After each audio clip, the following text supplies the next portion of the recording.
मुकल्या सोनुल्या छकुल्या बालमित्रांनो,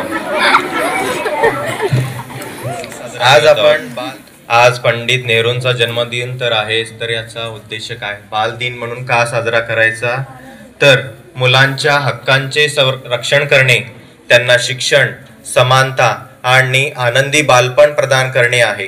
पंडित नेहरू नेहमीच म्हणायचे की आजची मुले उद्याचे भविष्य आहेत, म्हणून आपण मुलांना प्रेम, संरक्षण आणि चांगले शिक्षण दिले पाहिजे, जेणेकरून ते उद्या एक मजबूत आणि नैतिक समाज निर्माण करू शकतील. अशा प्रकारे बालदिन आपल्याला आठवण करून देतो की मुलांचे बालपण आनंदाने, शिक्षणाने आणि स्वप्नांनी भरलेले पाहिजे, कारण ते भविष्यातील भारताचा पाया आहेत. एक छोटीशी कविता.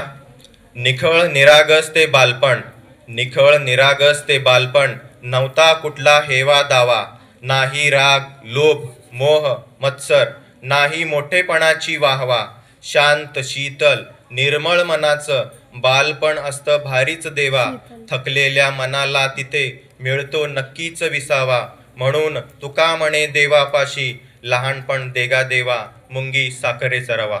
एवढे बोलून मी माझे शब्द संपवतो. जय हिंद.